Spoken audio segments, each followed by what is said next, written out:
Que Dieu nous bénisse. C'est vrai, c'est un cantique qui porte beaucoup de choses. Parce que si tu n'as pas un cœur pour assez aimer, tu ne peux même pas accepter beaucoup de choses. Tu ne peux même pas supporter beaucoup de choses. Mais si Dieu te donne un cœur pour aimer, alors tout est facile.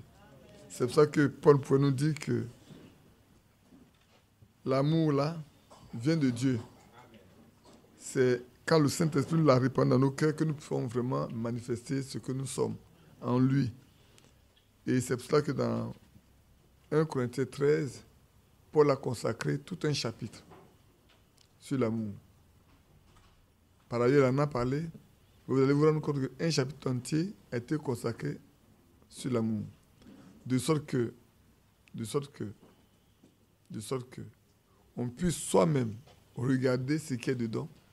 Est-ce que nous remplissons les conditions, les critères que l'apôtre Paul a cités pour voir si ces choses habitent en nous, oui ou non. L'amour ne fait aucun mal.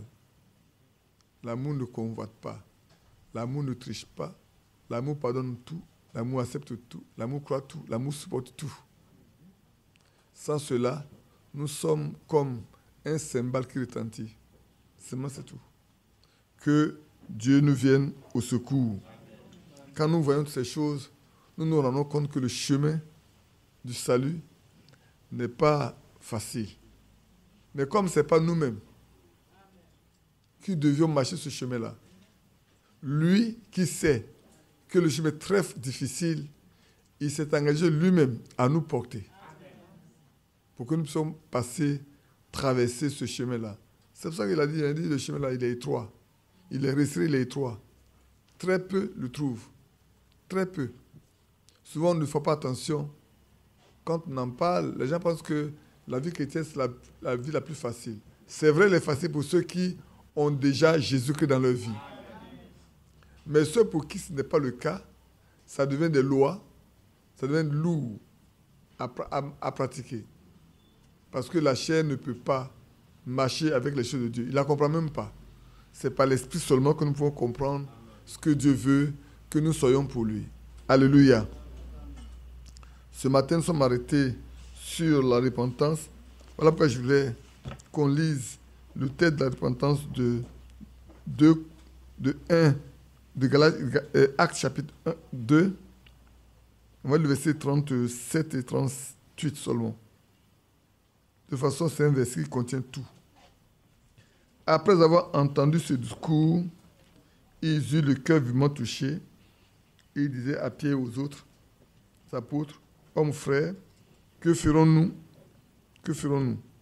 Pierre leur dit, repentez-vous et que chacun de vous soit baptisé au nom de Jésus-Christ à cause du pardon de vos péchés. Et vous recevrez le don du Saint-Esprit. Amen.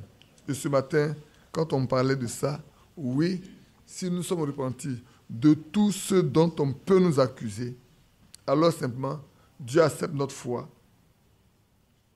Il accepte notre foi, il accepte notre repentance et il finit par nous donner ce certificat-là. Je salue ceux qui nous ont rejoints en ligne cet après-midi. C'est vrai que nous, les francophones, j'ai le sentiment qu'on est plus des gens du culte de dimanche matin que de faire deux cultes du soir. Moi, je me souviens encore quand je partais régulièrement au Ghana où je restais un peu plus longtemps, vous allez vous rendre compte que vous finissez le culte à Tema, soit vous partez à Chama, soit vous partez à un autre lieu, j'oublie le nom, pour faire. Vous avez fini, hein? Vous avez fini là. Ne pensez pas que vous allez aller manger à Djokodio. Ou vous partez à Chama, ou partez à Djokodio. Vous n'avez pas besoin d'aller, vous n'avez pas le temps d'aller s'asseoir, vous allez manger. Vous avez fini. Vous préparez. Hop, vous partez à Chama. Et là, vous commencez à 16h.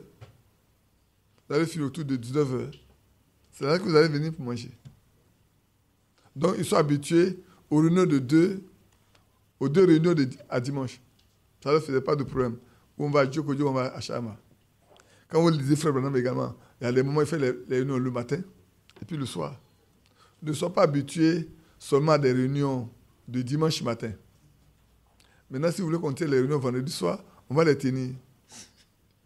Là, on va couper dimanche matin, dimanche soir. Ah, il y en a qui disent non. On coupe dimanche soir, on fait vendredi nuit, parce que tout le monde va au travail. Quand vous avez venu du travail là, les voisins qui doivent venir, et laissez-nous dormir ici. Que Dieu vous bénisse. C'est pour vous. Vous voyez, le matin, il n'y a pas de place. Hein. Tu ne viens pas tout le matin, il n'y a pas de place. Là, on est très clairsemé et tout. C'est ça, non?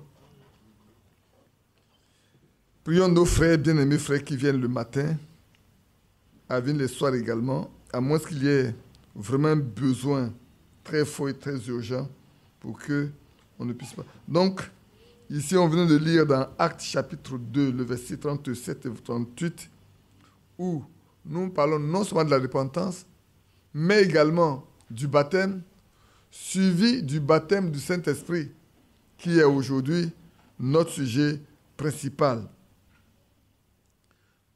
Ainsi, je reprendrai le texte. Et quand nous croyons en Jésus-Christ comme notre Sauveur, que nous nous repentons, que nous nous faisons baptiser et que nous nous relevons en croyant en lui, Dieu reconnaît notre repentance et notre foi en lui. Il envoie le certificat. Le certificat, c'est l'assurance, c'est une garantie comme quoi tout ce qu'on peut vous opposer un jour, vous vous en êtes repenti entièrement. Amen.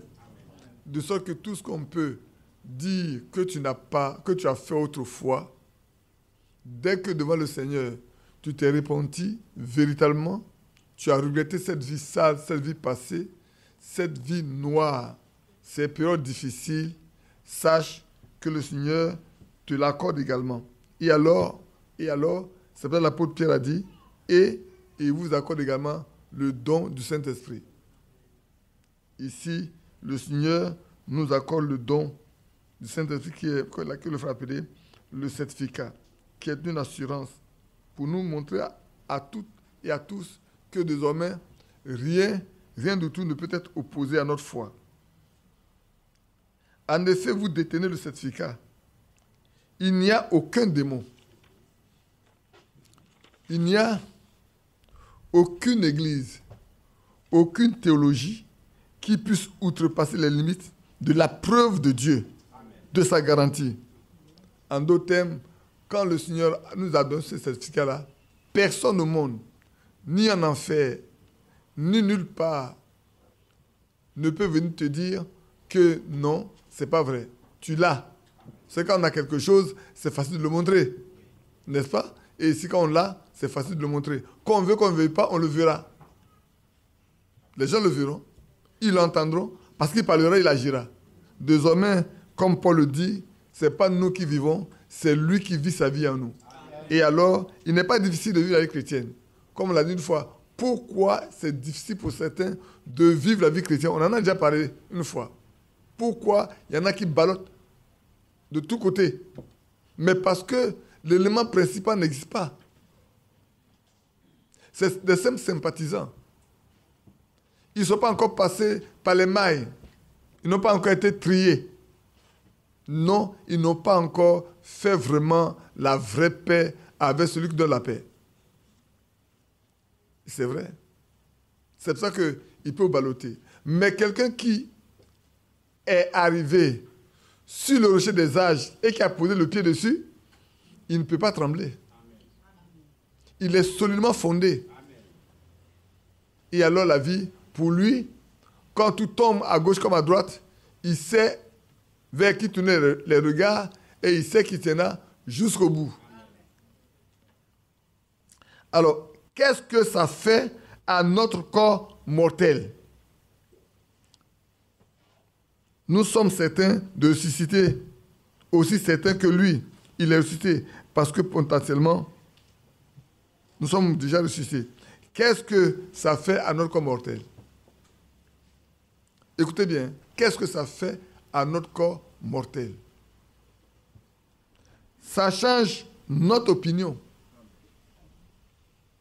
Ça change nos concepts. Ça fixe notre attachement sur les choses d'en haut. Alléluia. Quand il est là, il prend place. Frère, dès qu'il prend place, tout change en toi. Tes opinions changent. Tes concepts changent. Tu es attaché aux choses d'en haut. Tu ne regardes que à ton attachement aux choses d'en haut. Tu es plus intéressé par les choses d'en haut. Et c'est pour ça que l'apôtre Paul dit, la mort est un gain. Mourir est un gain. Il n'est pas attaché à la terre. Il n'est pas attaché aux choses. Parce qu'il a dit, tout ce qu'il considère comme la richesse auparavant, maintenant il le considère comme la boue. Dès lors où tout est la boue pour lui, il n'a plus rien qui puisse l'intéresser, si ce n'est que la chose qu'il a attachée, qu'il a découvert, qui est de là-haut. Et le tabac, la boisson, les jeux d'argent, tout cela, ça ne vous concerne plus. On revient encore avec le tabac. On revient avec la boisson. Vous savez souvent, il y en a qui disent, il n'est pas interdit dans la Bible de boire. Que ce n'est pas écrit comme ça, qu'il ne faut pas boire, ce n'est pas écrit comme ça. Alors, je leur pose la question aussi. Est-il écrit noir sur blanc dans la Bible qu'il ne faut pas fumer? Il ne faut pas chiquer tabac? C'est écrit quelque part? Non. Mais pourquoi on ne fume pas?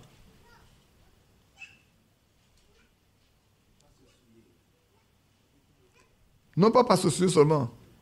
1 Corinthiens 3 nous dit ceci. Allons dans 1 Corinthiens 3, versets 16 et 17.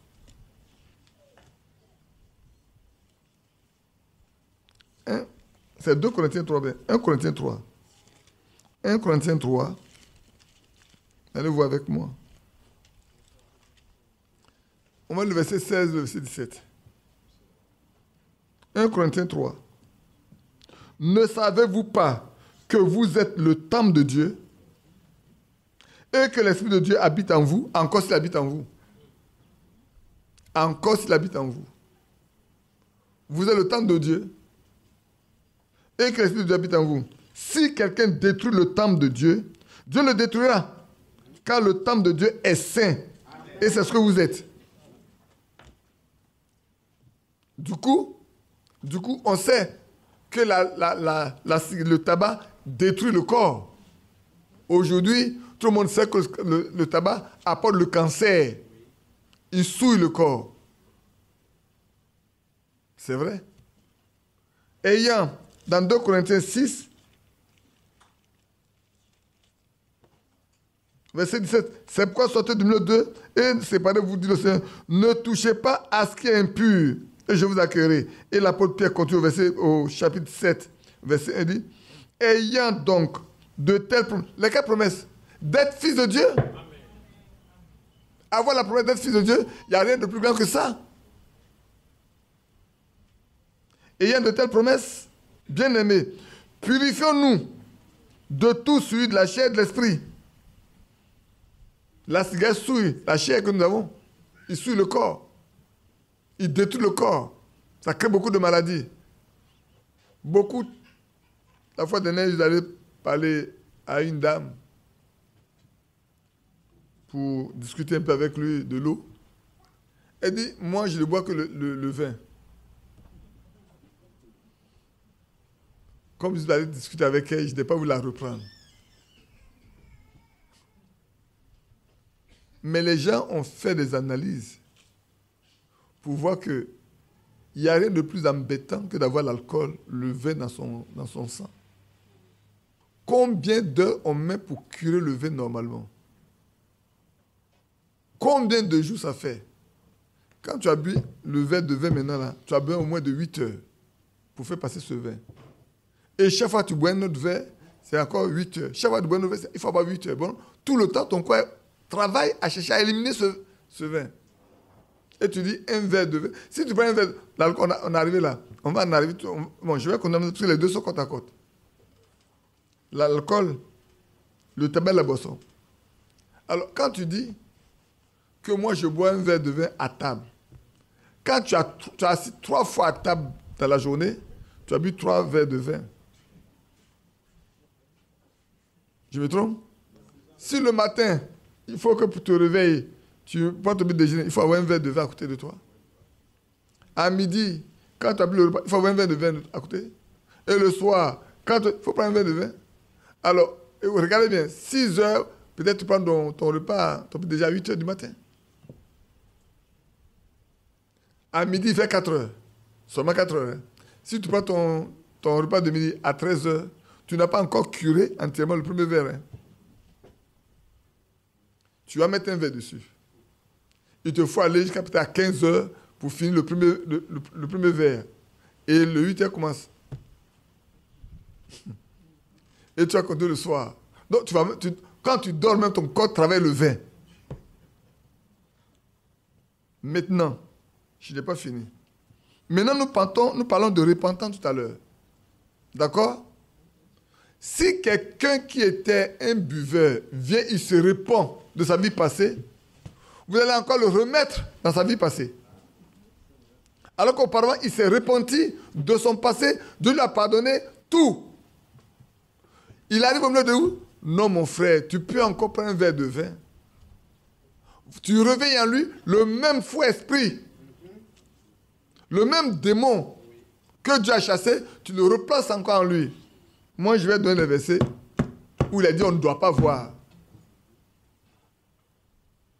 Il y en a un, j'ai levé 1, 2, 3, 4, 5, 6, 7 versets dans la Bible. Je ne les ai pas fabriqués. Je le lis dans la Bible. Vous savez souvent ce qui fait le problème? C'est que quand toi, tu prends la Bible pour dire, frère, ça c'est mauvais, et que derrière on dit, non, c'est pas grave. Alors, ceux qui sont en face de vous, suivent qui? Ils peuvent suivre qui? Ceux qui soutiennent qu'il faut boire, sachez qu'ils n'ont jamais cessé de boire depuis avant de venir au Seigneur. Et depuis ce temps, ils n'ont jamais cessé de boire, ils continuent de boire. Seulement, ils pouvaient se cacher parce qu'on dit non, c'est pas bon. Maintenant que frère Franck a dit son mof, il n'attend pas qu'on offre ça. Hein. C'est lui maintenant qui va acheter. S'il attendait que les gens offrent ça là, il n'allait jamais boire parce que personne ne va leur offrir ça. Mais quand frère Franck a dit, moi de ma vie, je n'ai bu même pas de la bière, rien du tout. Frère, moi j'ai lu, sur la bière j'ai lu. Il est dit, il n'y a rien de bon dans la bière, rien. Si vous voulez aller sur le net, prenez ça puis chercher. Rien de bon dans la bière, rien. On met de l'alcool dedans, c'est tout. Sinon ça vous apporte rien. Le seul élément, vous avez de l'alcool. Pour vous rendre fou.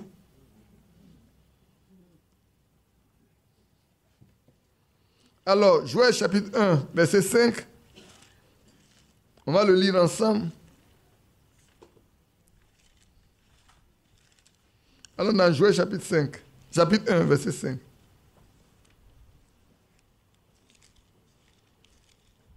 Daniel, Osée, Joël, chapitre 1, le verset 5.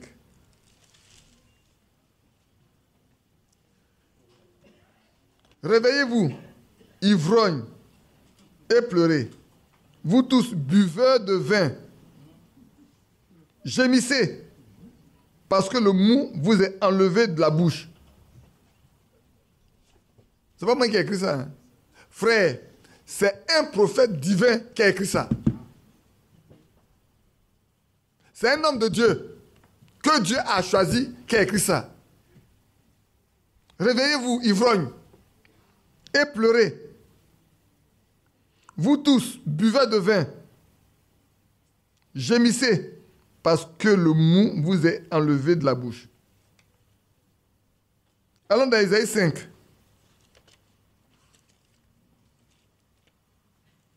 Verset 11 et verset 22.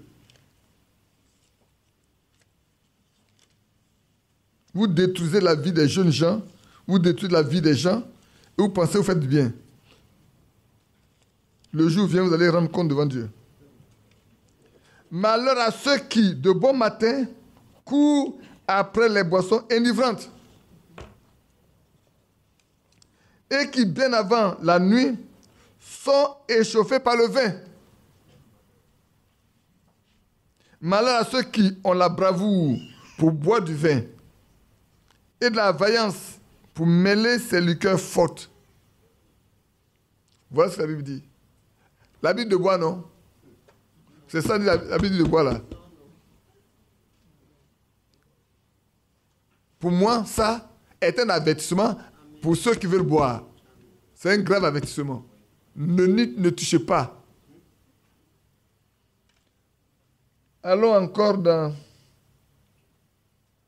C'est Isaïe? Non, j'ai barré ça. Allons dans Proverbe 20. C'est Proverbe 23, Proverbe 20. Il y a un même. Il y en a 20. Allons dans Proverbe 20 d'abord. Allez avec moi dans Proverbe 20.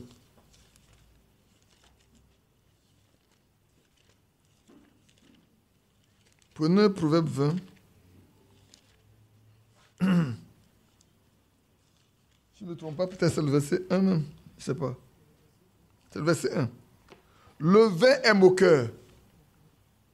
Je ne sais pas comme des litres de vin. Hein. On met le vin est moqueur. On ne m'a pas donné le nombre de litres, ni le nombre de vin, de verres. Est-ce qu'on a mis le nombre de verres ici? Non. Le vin est moqueur. Les boissons fortes sont tumultueuses. Quiconque en fait excès n'est pas sage. Quelqu'un dit, mes frères, on dit qu'il ne faut pas faire excès. Mais avant d'arriver à l'excès, il faut commencer un jour. Hein. Avant que tu arrives à l'excès, il faut commencer un jour.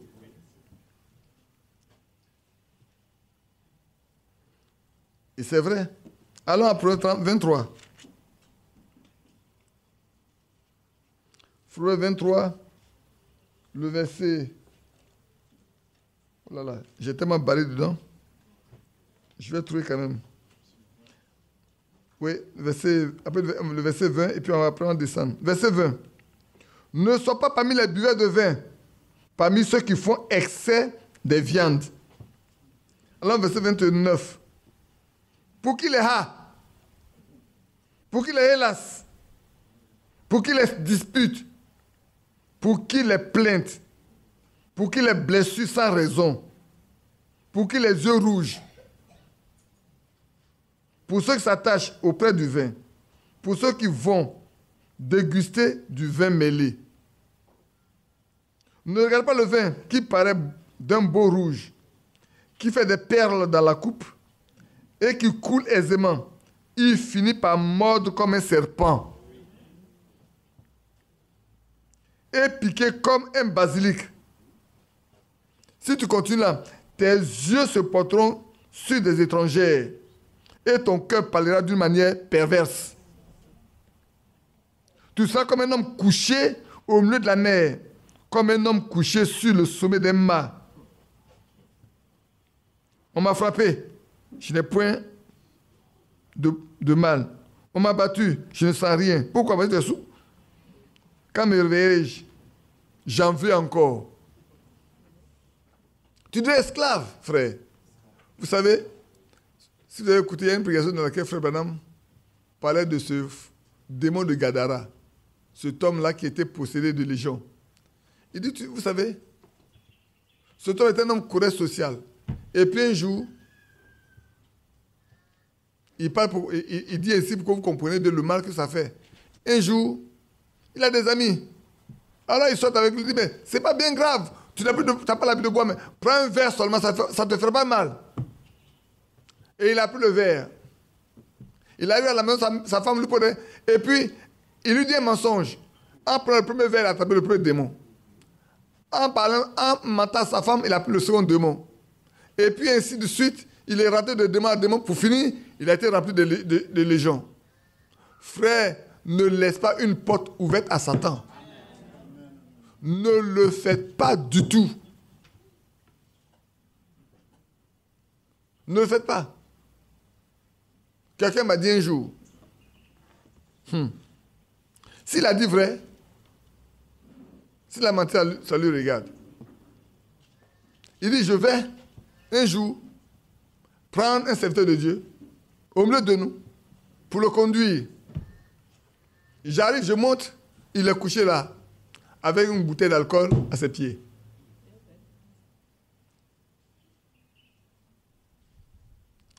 Et quand on doit partir, je le tapote. Il se réveille.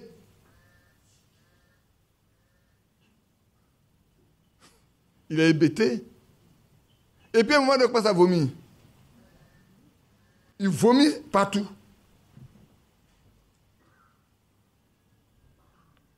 Du milieu de nous. Du milieu de nous. Du milieu de nous. Prédicateur au milieu de nous. Prédicateur au milieu de nous. Il prend un truc, il nettoie. Quand il a fini, comme Timothée, j'ai fait usage d'un peu seulement. Comme Timothée, j'ai fait usage d'un peu seulement.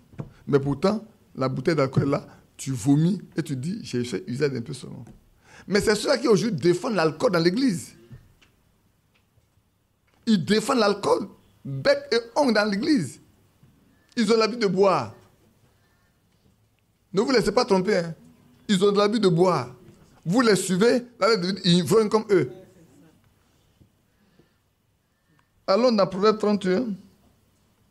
On va même voyons Osée d'abord. Voyons Osée. On va aller dans Proverbe. Bon, on est déjà dans Proverbe. Allons Proverbe 31. Proverbe 31, je vous l'ai déjà lu une fois déjà. Verset 4.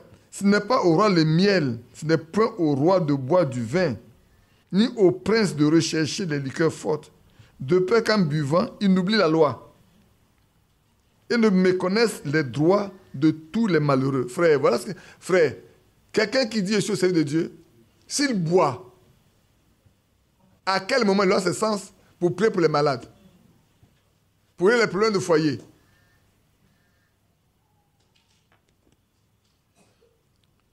Moi, il y a quelqu'un qui m'a fait découvrir la bière sans alcool. On était partis, ils étaient à un mariage, puis ils m'ont invité, je vais. C'est de sans alcool. Donne-moi Coca-Cola. Donne-moi Coca-Cola. Je ne sais pas si c'est sans alcool, c'est pas ça. Vous êtes sans alcool, buvez. Moi, je prends du Coca-Cola. C'est tout. Mais c'est la preuve qu'on se cachait pour boire avant. On n'était pas habitué à boire. Qu'on pense que bon. Mais frère, est-ce que Dieu ne voit pas ce qu'on fait dans le secret? Est-ce qu'on a besoin de craindre des hommes? On n'a pas de compte à rendre à un frère. On n'a pas de compte à rendre à une soeur. Il y a un à qui nous allons tous rendre compte, c'est à Christ. C'est lui qui va juger les vivants et les morts. Maintenant, Osée 4.1. Alors on a Osée.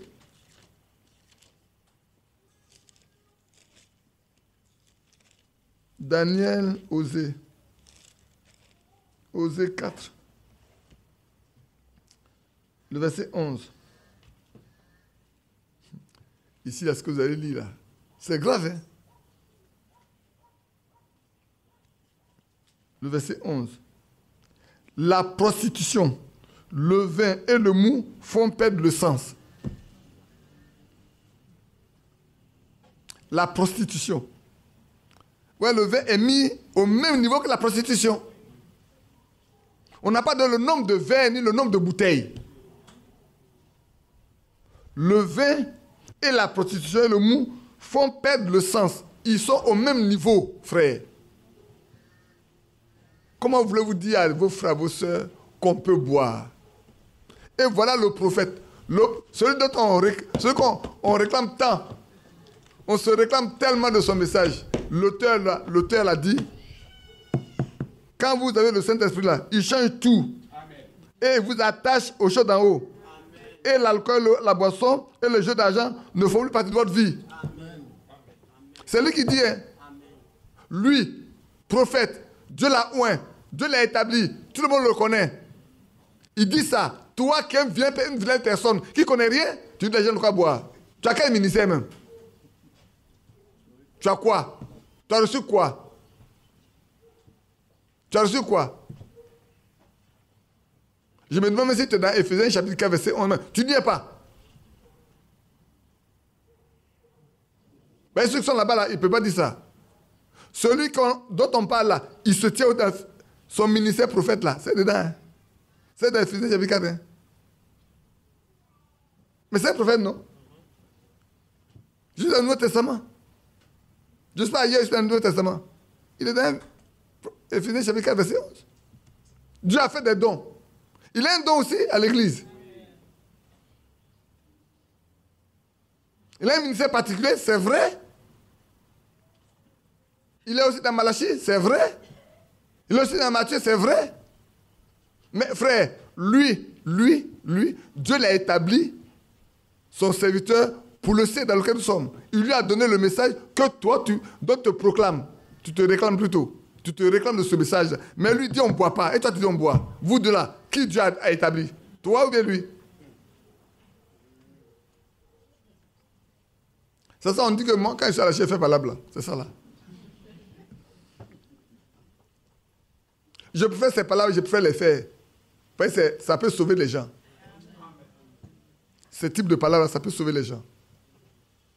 Toi qui dis qu'on boit là, toi et Branham, qui Dieu a appelé, si on te met sur ces deux plateaux, le même plateau là, qui on doit suivre, toi ou lui? C'est la prédication de qui? D'abord, tu n'as même pas de prédication nulle part. Lui, il en a. Tu n'as même pas d'enseignement, lui, il en a. C'est parce qu'il en a qu'on parle de ça. Lui dit on ne boit pas. Dans plusieurs esprits, il a dit on ne boit pas. Toi, tu dis on boit. Qui on doit obéir, qui on doit suivre? Ça prouve que Dieu n'est même pas avec toi.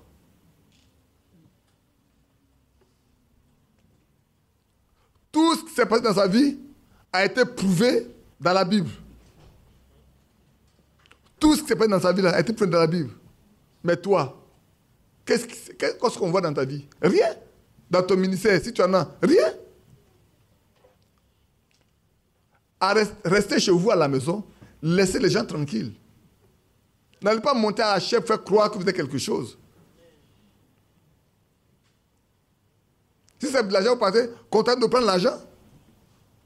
Ils vont payer la dîme, vous allez prendre l'argent. Prenez ça si c'est ça, mais ne les tuez pas. Ne les détruisez pas. Vous les détruisez, Dieu va vous détruire aussi.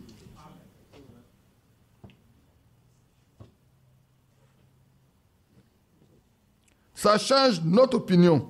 Ça change nos concepts. Ça fixe notre attachement sur les choses d'en haut. Et là, le tabac et la boisson, les choses que vous faisiez avant, c'est la mort. C'est en dessous de vous. Et vous êtes vivifiés maintenant. Quand ces choses sortent là, vous êtes vivifiés. Les autres choses sales sont en dessous de vous, c'est la mort. Si vous continuez, c'est la mort. C'est pour ça qu'il est écrit. Vous étiez morts à cause de vos péchés et de vos offenses. Et Dieu qui est miséricordieux, à cause de sa grande miséricorde, nous a sauvés en Christ. À cause de sa grande miséricorde, il nous a sauvés en Christ. Par nos péchés, nos offenses, nous étions morts. Maintenant, par sa grâce, par sa miséricorde, par sa grande miséricorde, il nous a fait grâce et nous sauve. Restons dans ce qui nous est donné.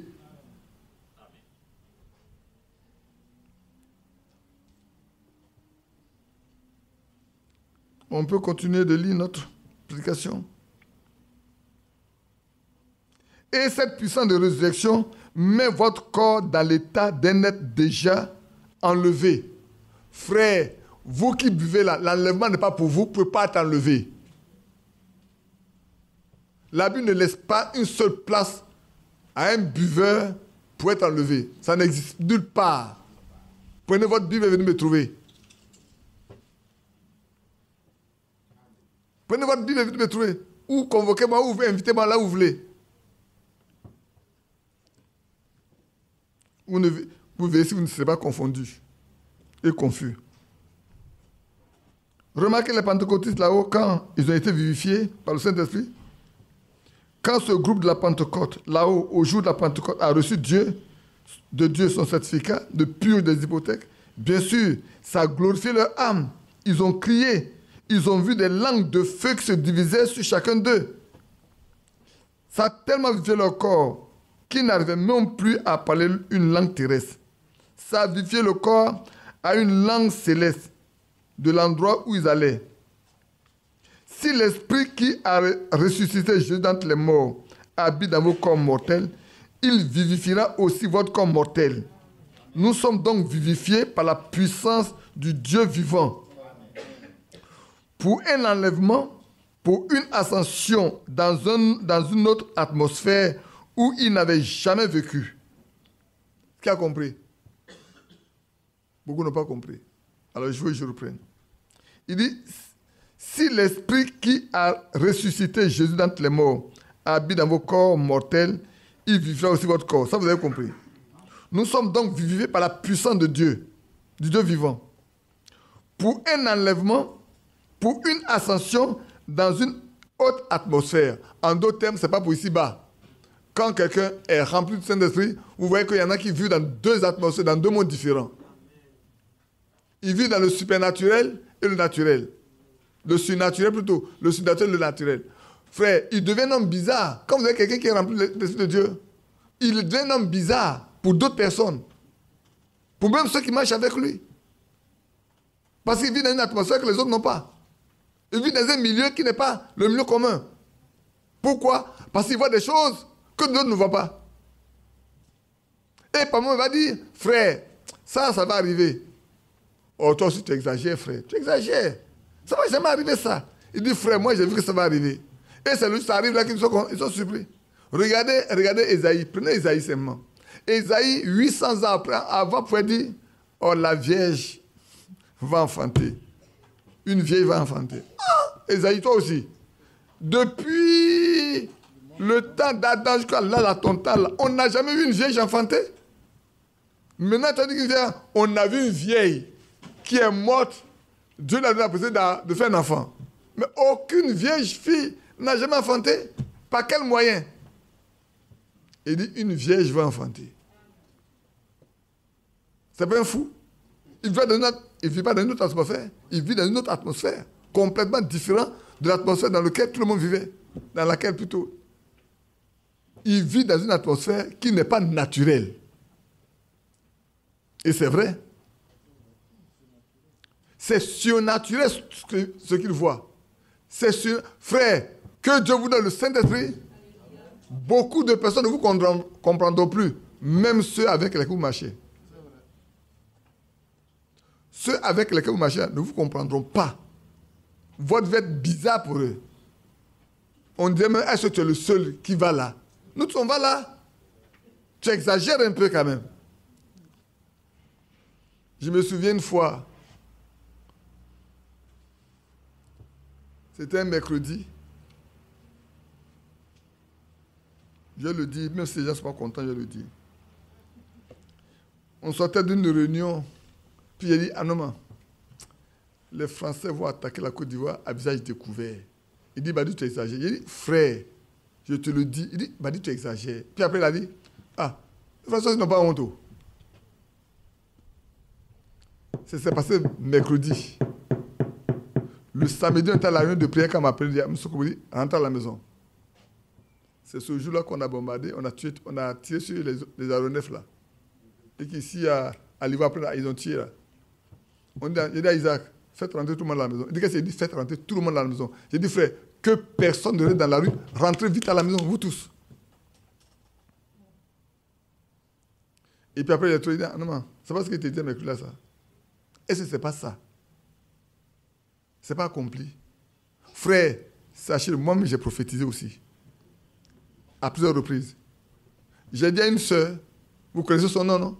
Comment elle s'appelle? Edith ou c'est Judith? Edith. Quand elle a fait son songe, elle est venue me voir. Elle a fait le songe. J'ai été 3 fois chez elle en songe pour la prendre. Et elle n'était pas prête. C'est elle qui a fait le songe, c'est pas moi. Dimanche matin, elle arrive à l'église. Je prêche, je finis même ma soeur de la salle. Elle vient dire, frère, j'ai fait un songe. Et comme c'est toi qui es dans le songe, je viens pour que tu m'expliques le songe.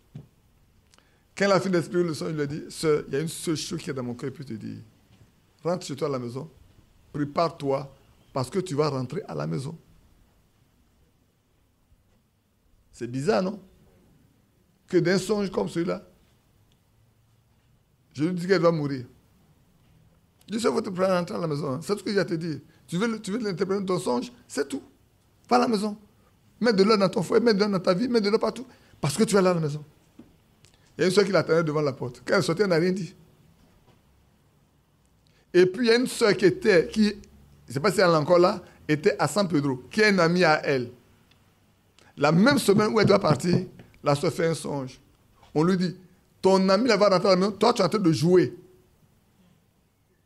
On lui dit, toi, tu es en train de jouer, alors tu dois me vendre. Il dit, mais attends, qui va rentrer à la maison? Puis moi, je suis en train de jouer. À la fin de la semaine, on l'appelle, ta soeur dit, tu es décédée. Ah! Donc, on m'a averti que moi, frère, dès cet instant, elle sait qu'elle jouait. Est-ce que vous comprenez? Elle croit la même chose, dans la même église, dans le même message, mais on lui dit qu'elle joue. Et que sa camarade va aller à la maison. Et c'est qu'elle est partie qu'elle s'est rendue compte que ce qu'elle a vu là est vrai. Prenons garde, frère. Donc, quand le frère Branham dit ici que cette personne-là, vous qui recevez ça, vous venez dans une atmosphère différente, c'est vrai. Vous ne vivez pas par vous-même. Hein? Vous êtes ici parce que le 12 juillet 2015, j'ai dit, maintenant écoutez. Maintenant écoutez. Nous sommes trop nombreux. Vous qui êtes dehors là, venez écouter. Le Saint-Esprit parle. Vous pensez qu'il savait ce que je disais? Non, il ne savait pas ce que je disais. Nous sommes trop nombreux. Regardez les voitures, nous sommes trop nombreux. Il faut dessus envoyer un vent pour mettre dehors pour nous chasser. Et mes frères qui sont avec moi là, rien ne dit que je travaillerai avec eux dans le même esprit jusque dans l'enlèvement. C'est encore si bon, hein? Le 12 juillet 2015, ces frères qui sont assis là, rien ne dit que je travaillerai avec eux dans le même esprit jusqu'à l'enlèvement. Vous êtes ici parce que ça là a été dit. Et toutes les circonstances, ceux-là, ils se fatiguent pour rien. Laissez-les aller. Laissez-les nous partir. C'est pour ça que votre frère dit, lui ne croit pas avoir de médiation. Il vous a dit ça. Il a dit, oui, moi je sais ce que vous faites. Que Dieu vous aide. Mais marchez avec lui. C'est pour ça que la dernière fois qu'on s'est rencontrés, dit, frère, si quelqu'un me demandait, qu'est-ce que Isaac Mathias m'ont fait? Je dis, ils ne m'ont rien fait. Ils ne m'ont fait aucun mal. Je n'ai pas dit ça. Est-ce que je n'ai pas dit ça? J'ai dit, mon vrai fan, ils ne m'ont pas fait de mal. Frère, ce que Dieu fait là, aucun ne peut prendre ça pour lui. Si c'est Dieu qui a décidé, aucun ne peut se dire c'est lui. Même aujourd'hui, s'ils le regrettent, ils n'ont pas de possibilité d'établir le lien. Ils n'auront pas ça. Parce que rien ne dit que je dois travailler avec eux jusqu'à l'enlèvement. Jusqu'au jour de l'enlèvement. Le jour là, j'ai dit quel est le titre du message? Si quelqu'un parle, que ce soit comme annonçant les oracles de Dieu. Bref. Revenons en bas ici. On va rester un peu à terre ici. On est parti trop haut, c'est pas bon. Quelqu'un va dire que je vous en train de vous attacher à moi. Ne me regardez pas, hein. Mais je vous dis des choses qui sont vraies. Ça glorifie leur âme. Ils ont crié, ils ont vu des langues de feu qui se divisaient sur chacun d'eux. Et ça a tellement vivifié le corps qu'ils n'arrivaient même plus à parler une langue terrestre. Ça a vivifié leur corps à une langue céleste. L'esprit, si l'esprit qui a ressuscité Jésus d'entre les morts habite dans votre corps mortel, il vivra dans votre corps aussi. C'est ça, non? On a lu. Nous sommes vivifiés par la puissance du Dieu vivant pour un enlèvement, pour une ascension dans une autre atmosphère où il n'avait jamais vécu. Alléluia. Amen. Là où tu n'as jamais vécu, c'est là que Dieu t'envoie. Quand l'Esprit de Dieu vient là, ce que tu ne voulais, où tu étais avant que tu connaissais là, donc tu viens plein. Regardez Pierre. Regardez Pierre. Il était où? Quand Corneille l'a envoyé chercher, il était où? Il était à Jopé. Qu'est-ce qui s'est passé? Pierre était là. On dit que Pierre avait un peu faim, donc il est monté pour prier, en attendant qu'on doit manger. Et il vit dans une atmosphère que les gens ne comprennent pas. Et puis là, il y a une nappe qui descend du ciel, avec beaucoup de types d'animaux dessus. Et la voix lui dit, Pierre, lève-toi, tu et mange. Depuis quand moi j'ai mangé un animal cru, une viande crue? Il dit, mais Seigneur, je n'ai jamais mangé de rien de souillé. Rien d'impur n'est rentré dans ma bouche. Comment je peux tuer ces choses et puis manger? L'avoir étendu combien de fois? 2 ou 3 fois, n'est-ce pas? Et puis on va dire, maintenant là, descends. Vois déjà la porte. Va avec eux, n'hésite pas. Il vit dans une atmosphère. S'il venait rentrer, frère, supposons que il était, frère, tout à l'heure, je suis monté prier là. J'ai vu une nappe qui descend du ciel là. Et puis on me dit, frère, est-ce que tu as un bon esprit? Pierre, il faut voir pour toi là. Hein? Le charnel qui m'a dit, Pierre, on sait que le Seigneur t'a choisi dès le commencement là, pour te donner la clé. Mais là où tu arrives maintenant là, Pierre, il ne faut pas nous envoyer ailleurs. Hein? Mais la preuve que c'est de Dieu, à peine il sortait dedans que la voix lui dit, il y a déjà la porte. Et il descend, effectivement, il y a déjà la porte qui frappe. Quelle simultanéité. Ils vivent dans une atmosphère que le monde ne comprendra pas. Que même beaucoup d'entre ceux qui vivent avec eux ne comprendront pas.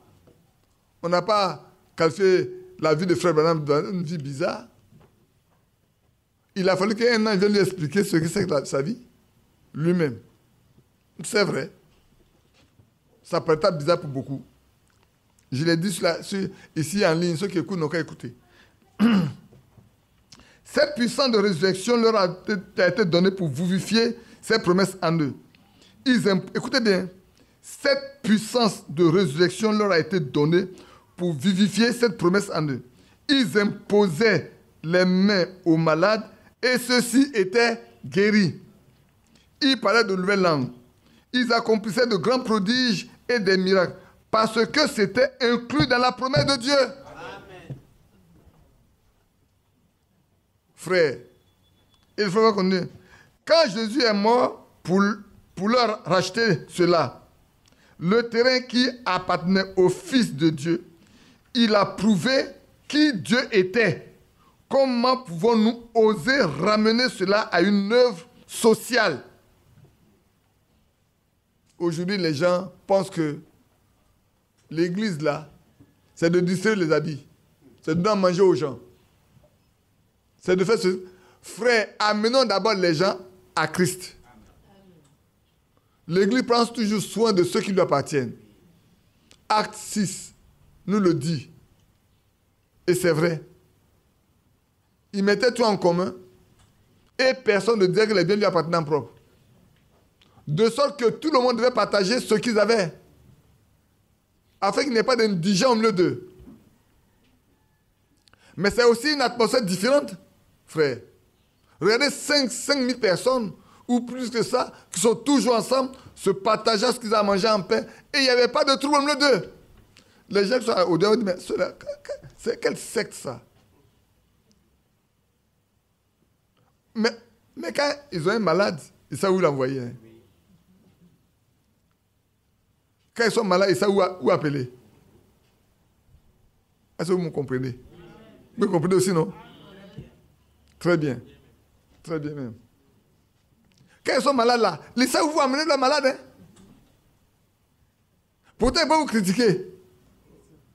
Ils peuvent parler mal de vous. Parce que vous venez dans une atmosphère qu'ils ne connaissent pas. Mais ils savent que dans cette atmosphère-là, il y a quelque chose de différent qui se fait. Donc, quand ils sont en difficulté, ils vont venir voir Ladé. Frère Ladé, je sais que là où tu es, tu as Badi, mais tu peux prier pour moi? Je suis malade. Oui, c'est vrai. Dieu sait. Frère, si tu pries que Dieu guérit, ce n'est pas toi, hein, c'est Dieu qui a guéri.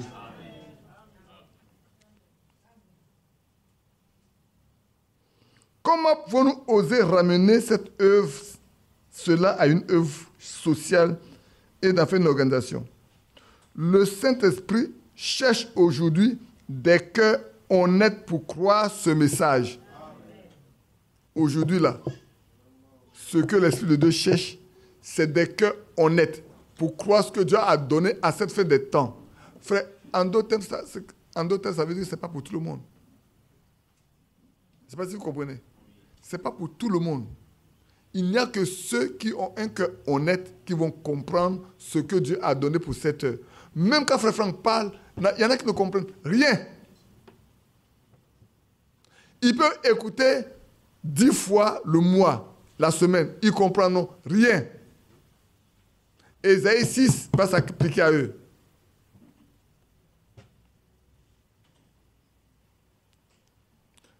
La fois dernière, je parlais à quelqu'un sur les commentaires qu'on fait. J'ai dit, frère Franck est venu en 2006, ici. Qui c'est? En 2006. Qui savait? En 2008, qui était là? En 2009, qui était là? Dites-moi, quand frère Franck finit de prêcher, qui commente? Ah, personne. Ah, d'accord. Quand il finit de prêcher à Krefeld, qui commente? Ah, personne. Donc, on n'a pas le même esprit que ceux qui écoutent ailleurs. Hein. Non, on n'a pas le même esprit que ceux qui écoutent ailleurs. Parce que si on doit venir faire un commentaire sur ce qu'un prédicateur a fait, c'est que ceux qui sont assis ne comprennent rien. Donc ça n'a aucun sens de faire ça. Parce que si je dois faire un commentaire, je fais le commentaire moi, par rapport à ce que moi j'ai compris. C'est plus ce qui a été prêché que vous allez comprendre, c'est ce que moi je dis que vous allez comprendre. Ah, je suis bizarre, hein, moi. Je suis contre tout. C'est pour ça que tout doit être contre moi. Mais frère, un prédicateur, sous l'onction du Saint-Esprit, finit de parler, il faut venir commenter. On est dans quel monde? L'atmosphère dans laquelle il a habité, il était et puis il a parlé là. Si vous êtes dans la même atmosphère, vous comprendrez. Vous devez être dans la même atmosphère pour comprendre ce qu'il dit. Parce qu'il passe sous l'onction.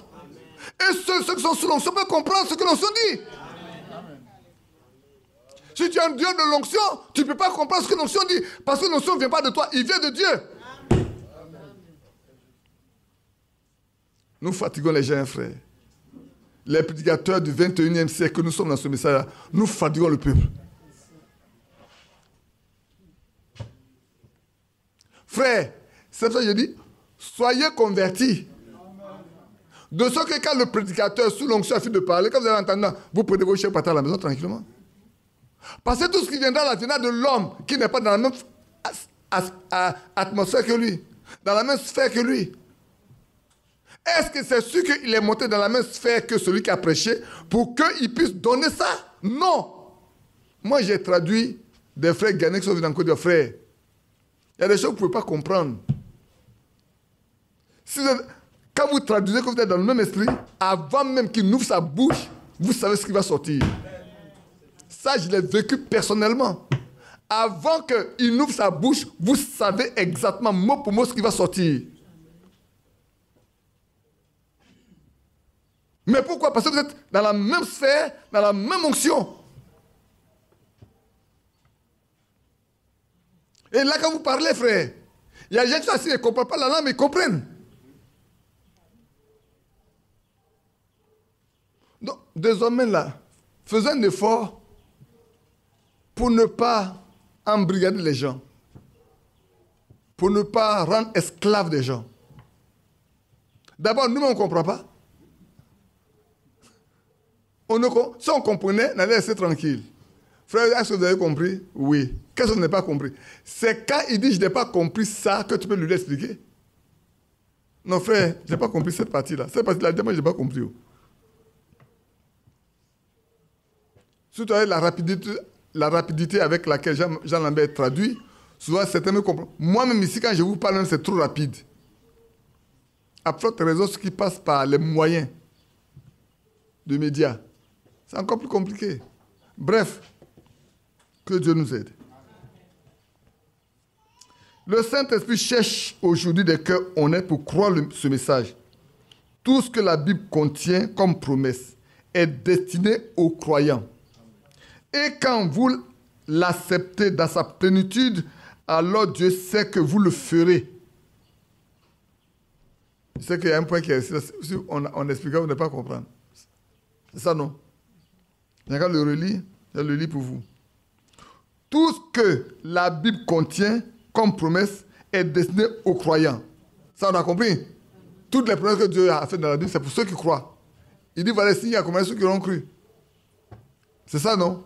Donc, toutes les promesses, la guérison, toutes les promesses, la foi, la longanimité, toutes les promesses, toutes les richesses, c'est pour ceux qui croient.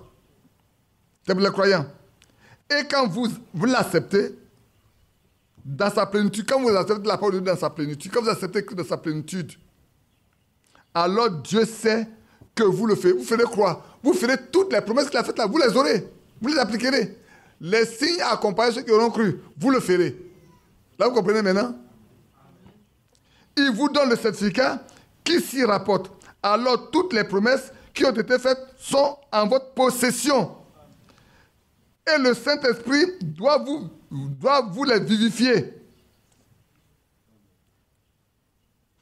En d'autres termes, frères, pour faire court, Marc 16 s'accomplit pour vous. Marc 11 s'accomplit pour vous. Jean 14, 12 s'accomplit pour vous. Vous comprenez maintenant? Amen. Quand vous avez été vivifié par le Saint-Esprit, qu'il a pris possession de vous, les promesses sont pour vous. Or, voilà ce que fera celui qui croira en moi. Celui qui croit en moi fera les mêmes œuvres que j'ai faites parce qu'il m'avait au Père. Marc 11, si vous dites une chose et que vous croyez que cela arrive, et que vous ne doutez pas dans votre cœur, vous le verrez s'accomplir. Marc 16, 17, voici les miracles qui accompagnent ceux qui auront cru. Ils parlent de nouvelles langues. Ils saisissent les serpents. S'ils boivent quelque chose un breuvage mortel, cela ne leur fera aucun mal. Même les serpents, si vous les saisissez, ils ne doivent pas vous piquer. Même si vous piquez, ça ne va pas vous faire mal. Paul nous l'a montré. Ce qui est écrit là, Paul l'a expérimenté un jour. Vous vous souvenez? Qui se souvient que Paul est passé par là? Oh, ils faisaient très froid, ils ont fait un feu dehors là, et puis Paul est parti ramasser des feuilles pour venir mettre dedans. Avec une vipère dedans. Clac! La peste s'est accrochée à sa main. Les gens qui étaient là s'attendaient à ce que ce homme enfle et qu'il meure. La secours comme ça, il est tombé dans le feu. Et il est assis tranquille. Pourquoi? Marc 16. Il est assis là, les heures passent. Et ils savent comment ça se passe. Et puis rien ne se fait. Rien n'arrive. Il dit, mais les dieux sont descendus au milieu de nous. Ce n'est pas naturel ça. Mais ce n'est pas la même atmosphère. Il vit dans une atmosphère où vous n'êtes pas. L'atmosphère dans laquelle Paul vivait là, les autres ne voyaient pas. Ne peuvent voir que ceux qui sont avec Paul dans le même esprit. S'ils n'étaient pas dans la même atmosphère, vous allez dire, mais Paul, mais s'il vous plaît, cherchez quelqu'un pour venir le soigner. Est-ce que vous comprenez ce que je veux dire? Qui comprend ce que je veux dire? Si ceux qui étaient avec Paul, je ne parle pas des autres, ceux qui étaient avec Paul là, s'ils n'étaient pas dans le même esprit que Paul, il allait dire, frère, mais notre frère il est en danger, ce serpent il est trop venimeux, ce venin est trop dangereux, il est trop dangereux. Vous n'avez pas de produit là pour le soigner, mais s'il va mourir là. Mais autant Paul est resté tranquille, autant eux aussi sont restés tranquilles. Oui, ils sont restés tranquilles. Parce que Paul même est resté tranquille et qu'ils savent que le Seigneur a promis que à ceux à qui cela arrivera, là, rien du tout de danger ne leur arrivera. Donc, étant dans le même esprit, dans la même atmosphère, ils sont restés tranquilles. Ils savaient que rien n'arriverait à Paul. Paul est tellement vivifié que rien du monde ne pouvait s'entacher à sa vie. Frère, si on venait toucher Paul et que le fait de le toucher, une puissance sort de lui pour guérir, ce n'est pas le poison là que la puissance qui est en Paul ne va pas détruire. Vous avez compris maintenant? La puissance qui est dans Paul là est trop forte pour que ce venin puisse attaquer Paul. Il ne peut qu'être détruit par la puissance qui est en Paul. Vous pensez que le Seigneur ne savait pas que Paul serait mordu par un serpent à cette heure-là? Mais il le sait. Mais il sait que Paul est tellement vivifié que cela ne fera aucun mal à Paul. Voilà, frère, dans quelle atmosphère nous devons vivre. Une atmosphère dans laquelle l'Esprit de Dieu prédomine, conduit tout.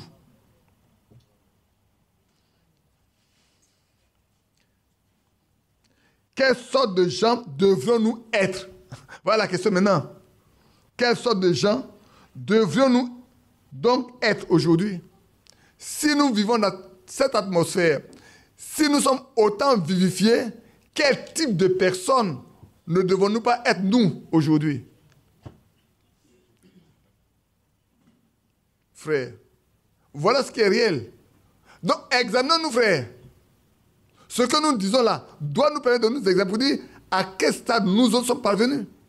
Puisque ce qui est écrit là, frère, n'est pas écrit seulement pour un certain groupe de... C'est écrit pour tous les saints. Amen.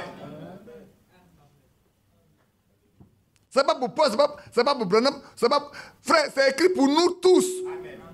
Quelle atmosphère, quelle vie, quel genre de personnes ne devons-nous pas nous être aujourd'hui? Quel genre de personnes? Quel genre de personnes ne devons-nous pas manifester? Quelle nature? Si l'Esprit vient, c'est ce qu'il doit faire. Nous placer dans cette atmosphère, dans cette puissance du Saint-Esprit, pour que, père, frères et sœurs, les choses naturelles ne peuvent pas avoir d'impact sur nous. Ils ne doivent pas. C'est nous qui devons impacter les autres, impacter l'environnement dans lequel nous sommes.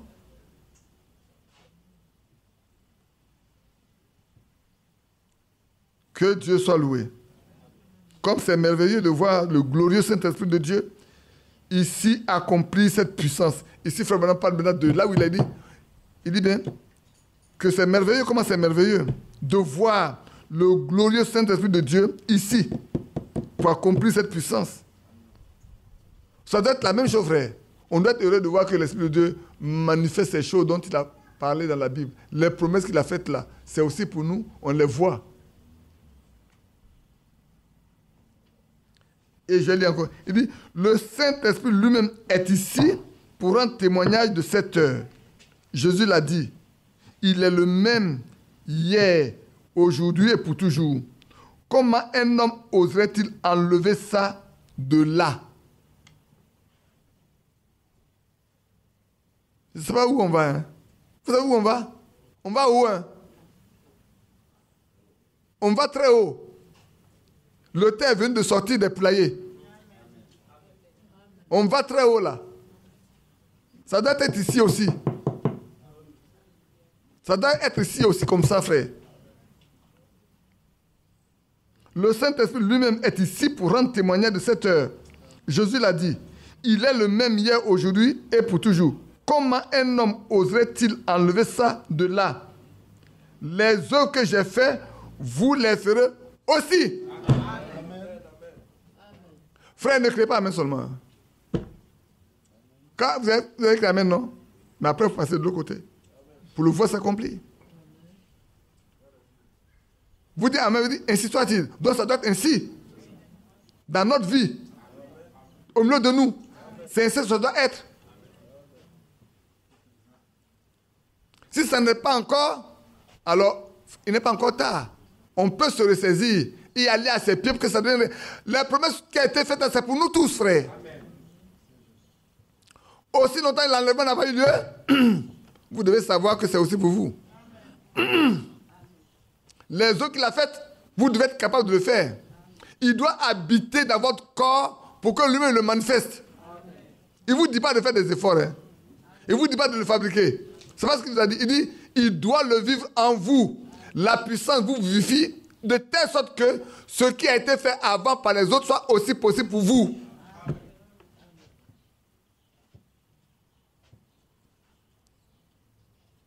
Quand je parle passé, je parle à vous seulement. Je parle à moi-même aussi. Je le dis toujours. Quand je parle, peut-être je prends le temps d'étudier avant de venir. Donc quand j'étudie, c'est vraiment une pression. Je dis, mais tu vas aller parler là. Est-ce que c'est possible avec toi? Ça doit être possible avec nous tous. Voici les signes qui accompagneront ceux qui auront cru. C'est l'assurance. Je vous ai dit, frère, si vous voulez avoir l'assurance que l'enlèvement là est pour vous, Marc 16 là doit être une réalité dans votre vie. Jean 14 doit être une réalité dans votre vie. Marc 11 doit être une réalité dans votre vie. Frère, si il n'est pas possible que Dieu fasse ces choses par vous, comment pensez-vous que vous serez à mesure d'avoir la foi pour être enlevé?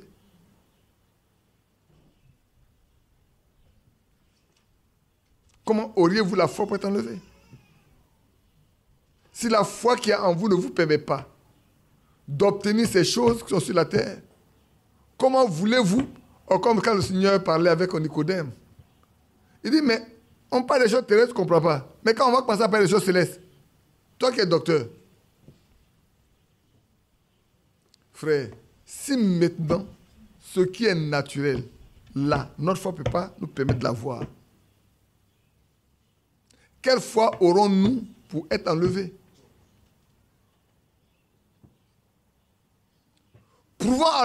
Frère, prouvons au monde entier, à tous ceux qui nous environnent, que Dieu vit, que Christ n'est pas mort, il vit.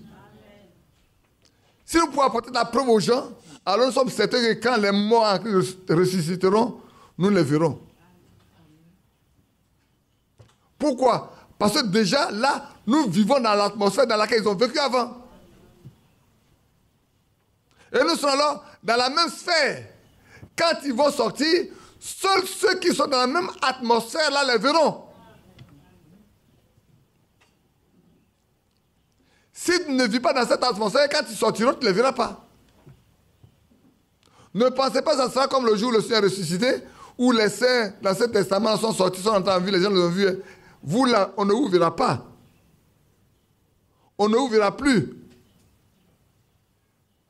Si quelqu'un d'entre nous part avant, et que l'enlèvement allait doit partir, ceux qui sont autour de lui ne le verront pas. Ses parents ne le verront pas, ses amis ne le verront pas. Même les membres de lui ne le verront pas. Si nous sommes ici, que cela a lieu, frère, ne verront la chose que ceux qui doivent participer à ça. On sera tous ici, mais les autres ne verront pas.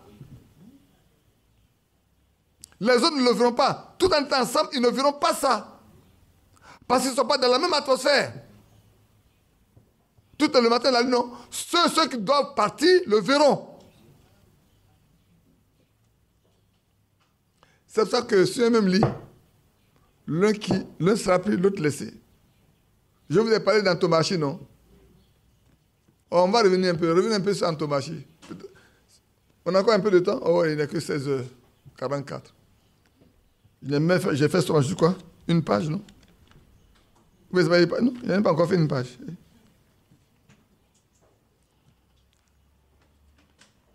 Alors Antomachie était un croyant comme tous les autres croyants. Comme nous croyons. Mais il ne comprenait pas un Thessaloniciens 4. Même quand il lit, pour lui-même, c'est écrit, mais c'est pas ça. Et un soir, il a exhorté sa famille, comme il fait son culte de foyer. Les soirs, il a fait son culte de foyer le soir. Il a dû lire ce passage-là, mais il ne comprenait pas. Et il est assis dans son divan pendant longtemps. Très longtemps à méditer, à chercher à comprendre et tout.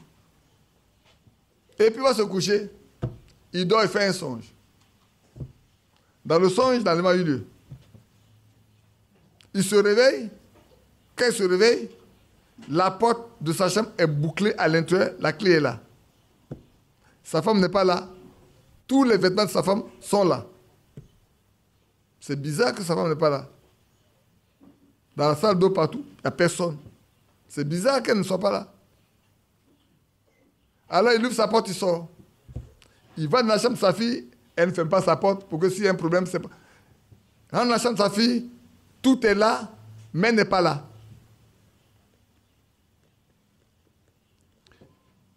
Ils ont un fils et une fille. Il range le garçon, il est là. Apparemment, ça devait rassurer. Il arrive à la grande porte de sortie, la clé est dedans, bien bouclée. La clé est dedans, la porte est bien fermée. Toutes les clés qui sont dedans sont bien là, bien bouclées. Qu'est-ce qui s'est passé? C'est maintenant que ce qu'il a lu la veille, il a commencé à trottiner dans sa tête. Qu'est-ce qui s'est passé? L'un sera pris, l'autre laissé. Il ouvre la porte, il va chez sa belle-sœur. Il arrive là, il sonne. Ils ont une domestique, c'est elle qui s'occupe de tout, mais c'est une croyante. Elle aussi, elle est fervente, comme la femme de Antomachie. Ce jour-là, Antomachie a sonné, personne ne venait ouvrir. Et c'est sa belle-sœur, la maîtresse de la maison, qui est venue ouvrir la porte. Il dit, mais ma femme ne va venir ici. Il dit, mais la première qu'on dort. Il dit, mais je suis aussi surprise que La servante n'est pas venue ouvrir. Attends, je vais voir. On arrive chez elle, elle n'est pas là. Pourtant, la porte s'est bouclée, elle est fermée dedans. Il réfléchit maintenant, il dit, mais attends, c'est pas l'enlèvement dont on a parlé là, ça. C'est à son retour qu'il voit les journaux qui disent, ah, il y a eu des disparitions. Oh là là. Donc l'enlèvement a eu lieu et moi je suis sur la terre. Ma femme et ma fille sont parties. Mais écoutez bien, même la domestique est partie. Il n'y a pas patron, il n'y a pas patron, là, il n'y a pas patron, il n'y a pas patron, il n'y a pas papa, il n'y a pas maman, il n'y a pas ça. Nous sommes enfants de Dieu, nous tous, au même titre. Il arrive à la maison, il livre son fils. S'il te plaît, la situation est grave. Qu'est-ce qu'il y a, papa? L'enlèvement a eu lieu, maman, ta maman et ta soeur sont partis. On est resté. Quoi? Alors l'église? Comme si on se repêche à l'église. Il n'y a pas de, comment on appelle ça? Repêchage à l'église, hein? Ils arrivent là. Le patron de l'église était là, le pasteur était là. C'est ce jour-là qu'il va leur déclarer. Vous m'excusez?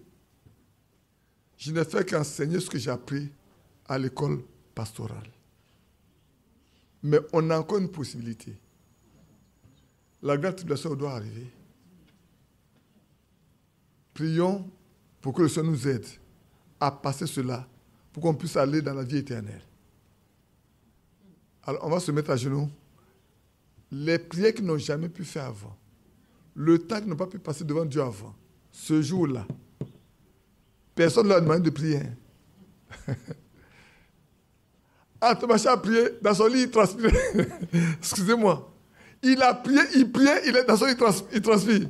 Sa femme va se aller coucher, elle est sortie faire tous les éléments, tout ce qu'il fallait faire à la maison. Elle a fait, sa fille également a fait. Son fils aussi est sorti, mais lui était dans le lit. Il priait.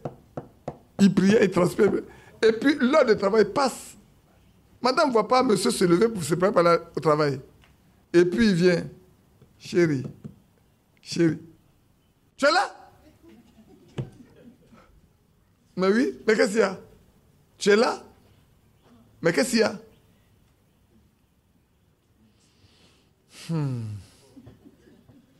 Il rentre dans sa douche. Il prend sa douche. Il n'a rien dit encore à sa famille. Hein. Il prend sa douche. Il va au travail. Il va démissionner. Il va démissionner parce que pour lui, ce qui aurait pu être la vérité, la réalité, a été un songe. C'est un avertissement. Il va tout abandonner pour consacrer sa vie pour que l'enlèvement ne le rate pas. Et c'est quand il a déployé les villes à la à sa femme, j'ai été déployer ma démission. Il dit, mais qu'est-ce que tu ne vas pas? Asseyez-vous. Alors, il va leur raconter tout ce qui s'est passé dans son songe. Et il a dit à sa femme, ce qui aurait pu être une réalité a été un songe. Sachez-le. Que Dieu te bénisse, ma femme. Que Dieu te bénisse, ma fille. Mon fils, toi et moi. Prenons garde. Prenons garde. L'enlèvement là, nous deux ne sommes pas partis. Maintenant, il va voir sa belle-sœur aussi. Il dit, attention. Voilà le saut que j'ai fait aujourd'hui. Celle, elle est partie. Vous n'êtes pas parti, celle, elle est partie. Frère, bien-aimé, ne nous contentons pas d'écouter.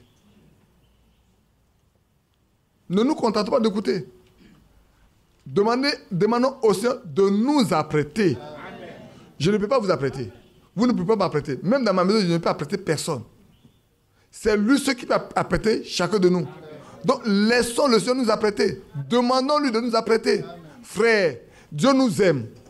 Si le message est venu à nous jusqu'à aujourd'hui et que nous pouvons voir ces pépites d'or qui sont dans ça, sachez que Dieu veut que nous nous apprêtions pour que lui-même nous prenne en main. Amen. Que Dieu nous bénisse. Amen. Il est déjà 17 heures passées, je crois. Non, j'ai encore 9 minutes. Donc je vais continuer. Comme je n'ai pas fini ma page, je vais continuer. Je n'ai pas fini ma page. Quand on voit un groupe de gens rassemblés et que ces signes se manifestent, c'est l'assurance que le certificat est là pour confirmer que c'est la propriété de Dieu. Alléluia. Qui a compris? Je sais, je le reprends pour que tous ceux qui n'ont pas compris comprennent bien. Quand on voit un groupe de gens se rassembler et que les signes dont nous venons de parler là s'accomplissent, se manifestent au milieu d'eux. Dès que vous voyez ça se manifester avec la réalité de Dieu, c'est l'assurance que le certificat que Dieu leur a donné là est là pour confirmer. C'est parce que le certificat, ils l'ont reçu et Dieu confirme ce certificat qu'ils ont là par les signes, par les produits, par les miracles. Pour leur dire, ce certificat produit ça. Quand ce certificat est là, la chose se produit. Si la chose ne se produit pas, c'est que le certificat n'est pas là. Donc prions pour que le certificat soit là et que la preuve soit donnée. Amen. Vous qui êtes en ligne, je ne vous parle pas à vous tous, hein. Je passe à ceux qui sont prêts à m'écouter. Peut-être j'exagère un peu, vous allez dire, mais je passe à ceux qui veulent m'écouter. Frères, sœurs, que Dieu nous aide. Marchons comme ceux qui ont été déjà approuvés par le Seigneur, marchons comme eux. Vivons de manière à ce que ce qui s'est passé en leur temps, dans leur vie, se manifeste aussi dans notre vie. C'est ça qui fait la différence. Quand le frère Andrew est venu en Côte d'Ivoire, il avait prêché cette prédication-là. C'est l'onction qui fait la différence. Mais j'ai dit, c'est le baptême du Saint-Esprit qui fait la différence. L'onction peut venir et partir. Mais l'Esprit de Dieu, quand il habite dans le cœur, il ne part plus. L'onction peut venir sur n'importe quelle personne. Le faux comme le vrai. Mais le Saint-Esprit n'est que pour ceux qui sont prédestinés à la vie éternelle. Que l'Esprit de Dieu vienne habiter nos cœurs pour manifester la différence.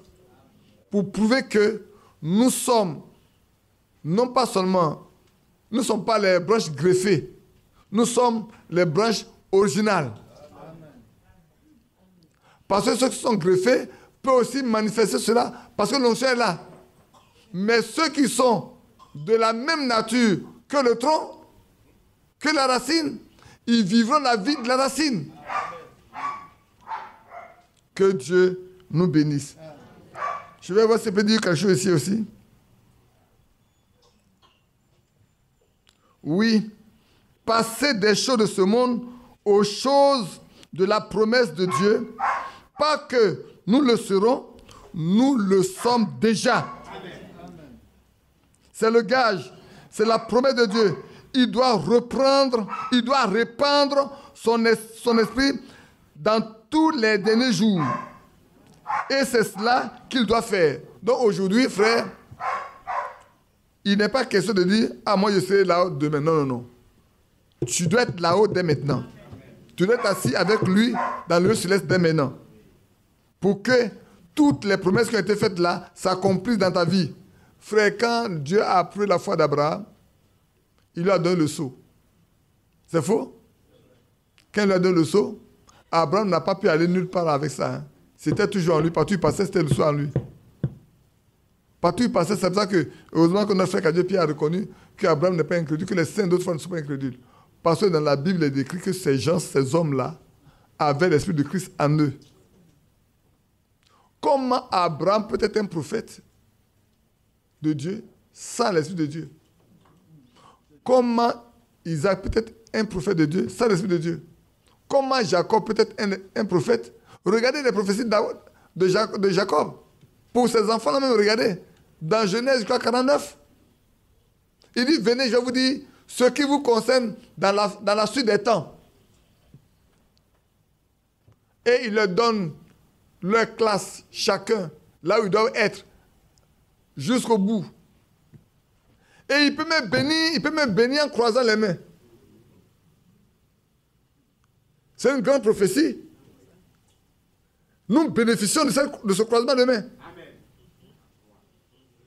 Nos aînés qui étaient Israël, la bénédiction leur donnée est passée à nous. Oui, frère. C'est à eux que la loi a été donnée. C'est à eux la vie auparavant. Mais c'est passé à nous. Et Dieu est venu prendre une épouse dans la nation. C'est après nous seulement que le salut va retourner à Israël. Frère, Dieu a croisé ses mains.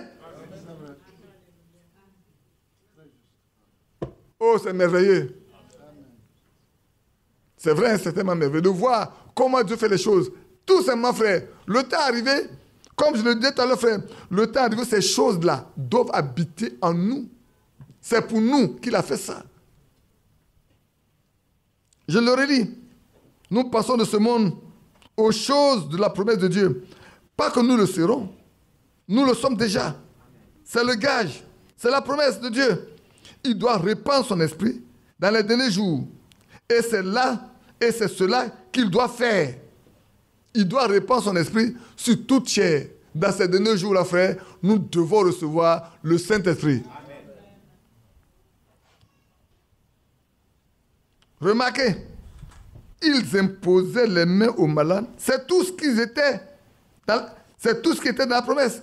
La promesse dit, ils imposaient les mains aux malades. Le reste là, c'est pas, ça ne les regarde pas. C'est à Dieu qui a fait la promesse de l'accomplir. Ils imposaient les mains aux malades. Je répandrai mon esprit dans les derniers jours sur toute chair. Vos vieillards auront des songes. Il y en a qui disent qu'ils ne croient pas aux songes. Mais quand les songes, les arranges, ils acceptent.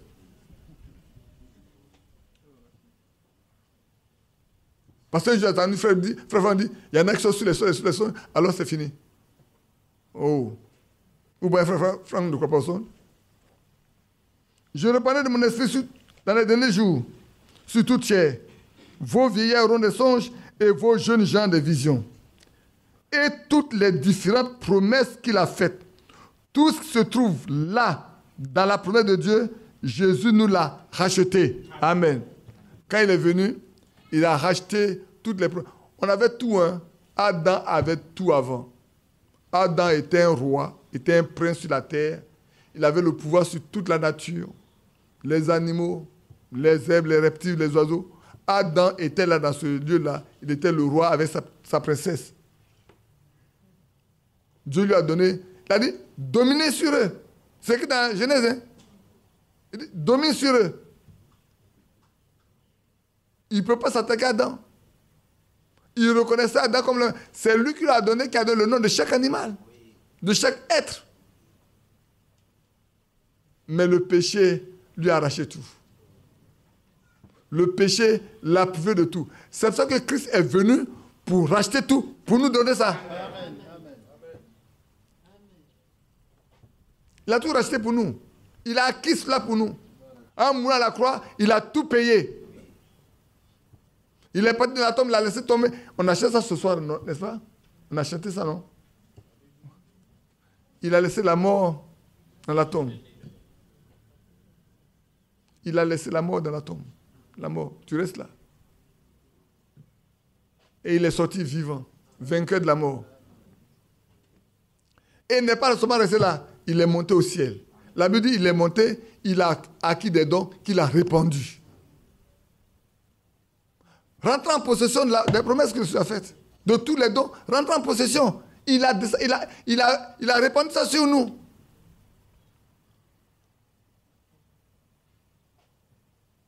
Et toutes les différentes promesses qu'il a faites, tout ce qui se trouve dans la promesse de Dieu, tout ce qui est dans la promesse de Dieu, Jésus nous l'a racheté. Si nous sommes prédestinés sur cette base, si nous sommes prédestinés à être sur ce terrain, si vous êtes prédestinés sur le terrain là, le Saint-Esprit est ici pour vous trouver. Et quand il vous trouve, vous reconnaissez son appel. Ça vous fait reconnaître dans quelle heure vous vivez.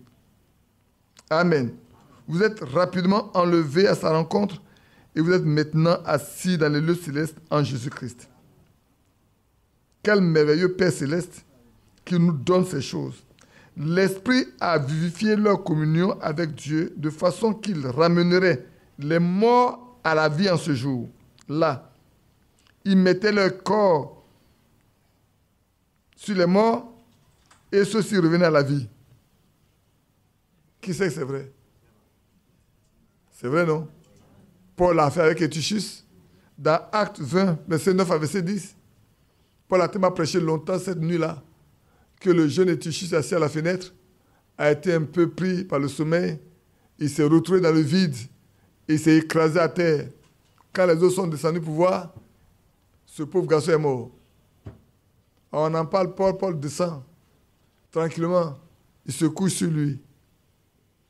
Oh frère, c'est tellement beau. Je ne sais pas si vous voyez ça. C'est tellement beau. Paul se couche sur lui. Et puis il dit, son âme est en lui.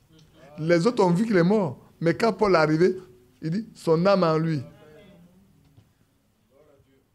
Oh, ça me rappelle la fois où cette soeur, quand je prêchais, je suis arrivé à cette partie de 1 Roi 17.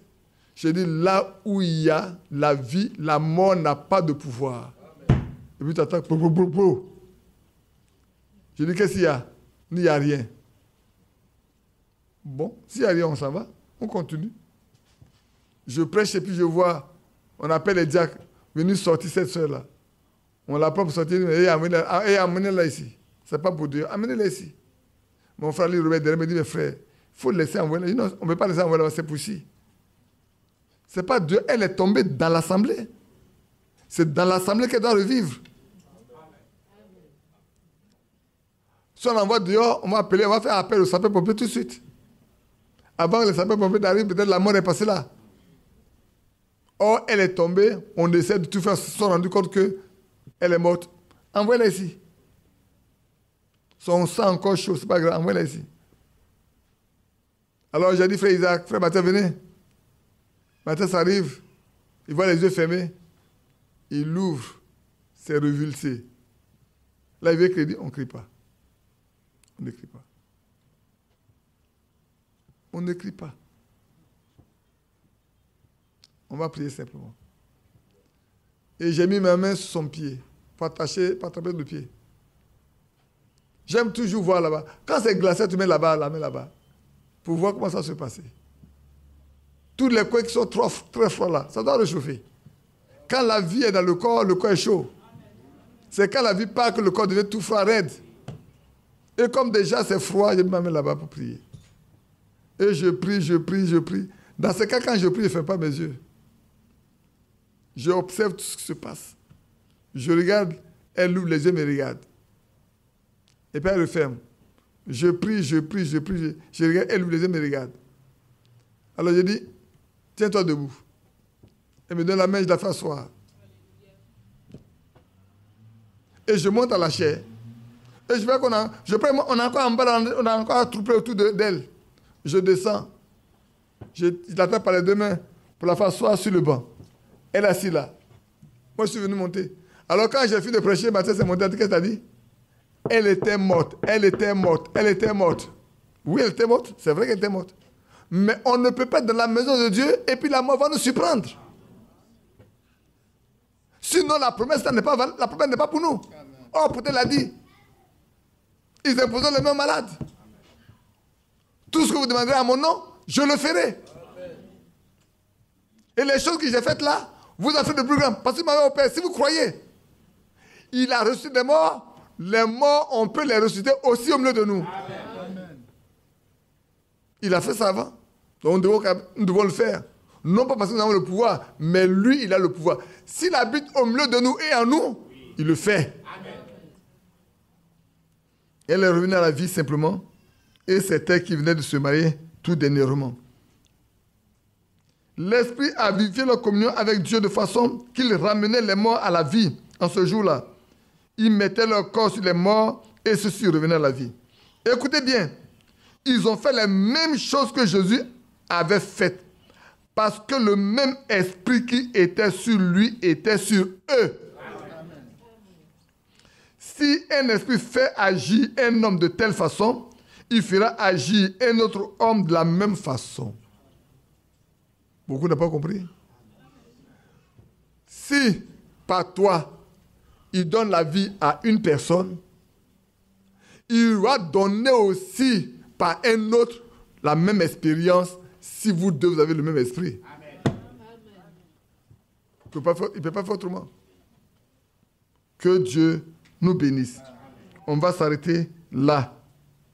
Mais je le dis encore, écoutez bien, ils ont fait les mêmes choses que Jésus a faites. Parce que le même esprit qui était sur Jésus était sur eux. Prions que le même esprit qui est sur lui soit aussi sur nous, afin que partout où nous irons, Là où nous posons la plante de notre pied, le Seigneur nous le donne. Alléluia. Que Dieu vous bénisse. Qu'il garde chacun de nous, qu'il nous fortifie et que nous nous engageons auprès de lui à marcher comme les saints d'autrefois ont marché. Vous voyez comment les pierres étaient très peureux après sa résurrection. Ils sont restés tranquilles quand ils l'ont vu ressusciter. C'est pour ça que Pierre pouvait dire, nous sommes témoins. Nous aussi, nous pouvons dire, nous sommes témoins de sa résurrection. Nous sommes témoins de sa crucifixion. Nous sommes témoins de son ensevelissement avec Arimathée, Joseph d'Arimathée et Corneille. Et nous étions là aussi quand il ressuscitait. Amen. Quelqu'un dit, mais oui, vous étiez là, non? Quand il est venu, vous n'étiez pas là? Vous étiez là, non? Vous étiez là. Certifié qu'il était, quand vous étiez, il est ressuscité. Comment vous le savez? Si vous pouvez certifier par votre vie que vous étiez là. Et le seul moyen, c'est que lui puisse par vous dire que vous étiez là, alors il accomplirait les mêmes œuvres qu'il a faites par vous. Amen. Oh, ils ne sont pas très d'accord pour dire qu'ils n'étaient pas là. Non, moi j'étais là. Pourquoi j'étais là? D'accord, dit pourquoi j'étais là? D'accord, vous le dites, non? Mais j'étais en lui. J'étais déjà en lui. Et comme j'étais en lui, quand il était à la croix, j'étais en lui. Quand il est descendu, j'étais là. Et quand il est revenu à la vie, j'étais là. Parce qu'avant la fondation du monde, il a été écrit que moi, j'étais en lui. Alors, vous avez compris, hein? Le langage est devenu plus clair pour vous. Que Dieu vous bénisse. Levez-vous, nous allons chanter un cantique, un ou deux cantiques et puis prier.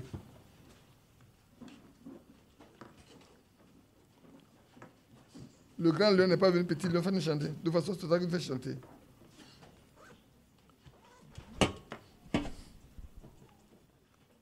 L'Éternel est mon berger, je le suivrai partout. Je le suivrai pas à pas, ma main dans sa main. Quand même l'ennemi gronde, je serai sans peur. Oh, je vivrai sans crainte, car il est mon bouclier. L'Éternel est mon berger, Je le suivrai partout. oui, je le suivrai pas à pas, ma main dans sa main. Quand même l'ennemi gronde, je serai sans peur. Oh, je vivrai sans crainte, car il est mon bouclier. Oui, l'Éternel est mon berger, je le suivrai pas. Oui, je le suivrai pas à pas, ma main dans sa. Oui, quand même l'ennemi gronde, je serai sans peur. Oh, je vivrai sans crainte, car il est mon bouclier. Oui, l'Éternel est mon berger, je le suivrai pas. Oui, je le suivrai pas à pas, ma main dans sa. Oui, quand même l'ennemi gronde, je serai sans peur. Oh, je vivrai sans crainte, car il est mon bouclier. Un dernier. Alléluia. Gloire à Dieu, Amen. Gloire à Dieu, Amen. Oh, gloire à Dieu, Amen. Gloire à Dieu, Amen. Gloire à Dieu, Amen, gloire à Dieu. Amen, gloire à Dieu. Amen, gloire à Dieu. Oh, Jésus est mon sauveur. Amen, gloire à Dieu. Oui, Jésus est mon seul refuge. Amen, amen, gloire à lui. Amen, gloire à Dieu. Amen, amen, gloire à Dieu. Amen, oui, Jésus est tout pour moi. Amen, gloire à Dieu. Oui, il pourvoit tous mes besoins. Amen, amen, gloire à Dieu. Oui, Jésus est mon c'est l'appui. Amen, amen, gloire à Dieu. Amen, amen, gloire à Dieu. Amen, gloire à Dieu. Amen. Nous allons prier ensemble un peu, mais je me souviens, c'est comme tout à l'heure je parlais de 12 juillet 2015. L'année où j'ai prêché, j'ai dit, nous qui sommes ici là, nous ne sommes pas tous convertis. Tout le monde dit Amen. Vous vous souvenez, non? Nous ne sommes pas tous convertis. Et puis tout le monde dit Amen. Je dis, c'est qu'on n'est pas tous convertis. Et quand le moment est venu où Dieu a montré que nous ne sommes pas tous convertis, les gens n'étaient plus d'accord. Mais quand vous avez dit hier que vous n'étiez pas tous convertis, c'est normal qu'ils trient pour enlever tous ceux qui ne sont pas convertis. Que Dieu vous bénisse. Soyons tous convertis. Soyons tous convertis. Hein. Maintenant, comprenez bien ce que veut dire être converti. C'est ça, non? Vous comprenez bien, non? Et c'est ça qu'il faut. Prions. Notre Père Céleste. Oh, à Golgotha ce jour-là. C'était triste pour beaucoup. C'était triste pour les apôtres. C'était triste pour ses sœurs bien-aimées. Notre Dieu. Mais ils avaient oublié que c'était pour ce jour que tu étais venu. Il fallait que ce jour ait lieu. Il fallait que ce jour s'accomplisse pleinement. Pour que, Seigneur, il ait un dimanche matin. Un jour de vrai Pâques. La vraie Pâques ait lieu ce jour-là. Pour que ce jour-là, Seigneur, tu triomphes de la mort, du séjour des morts. Tu triomphes de tout. Et que tu viennes à la vie, Père Céleste, afin que désormais, vivant, tu nous vivifies. Et l'Esprit qui t'a ressuscité, Seigneur, qu'il vienne habiter nos cœurs, nos corps mortels, afin de le vivifier, afin de l'apprêter, de le préparer. Oh notre Dieu, que ces cœurs soient tellement vivifiés, remplis de la puissance de résurrection, que rien ne résiste, Père, à cela. Oh, comme l'a lu ce matin, non seulement, Père, tu vivifies, mais tu donnes la foi. Tu acceptes notre repentance et tu confirmes notre foi. Et tu le donnes, tu donnes le Saint-Esprit pour cela. Gloire à toi ce soir. Gloire à toi ce soir. Louange à toi, Seigneur, notre Dieu. Visite-nous, Père. Visite tes enfants. Rends-nous capables de marcher comme tu as marché. Capables de marcher comme les autres ont marché. Capables de vivre comme tu as vécu. Seigneur, vu la même atmosphère que toi, les mêmes expériences qu'ils ont connues, que ces choses nous soient données, notre Dieu. Mais avant que ça n'arrive, oui, Père, nous voulons que nos corps soient vivifiés, remplis de ton esprit, que tu vives ta vie en nous, la vie dans la vie de mon frère, dans le cœur de ma soeur, oh, fidèle de nous, la même personne, l'unique, pour un témoignage que tu es vivant. Non pas pour dire seulement que tu es vivant, mais pour un témoignage. Nous comprenons mieux quand tu as dit aux apôtres que sans cela, vous ne pouvez pas être mes témoins. Pour être mes témoins, Il faut que l'Esprit vienne habiter en nous. Alors votre témoignage sera vrai. Oh, donne-lui d'habiter nos corps, d'habiter nos cœurs, notre âme, notre esprit, de nous habiter pleinement. Alors notre témoignage sera vrai. Ce n'est pas nous qui le rendrons, mais c'est lui qui rendra témoignage que tu es vivant. Accompagne-nous, Seigneur. Conduis-nous, Seigneur.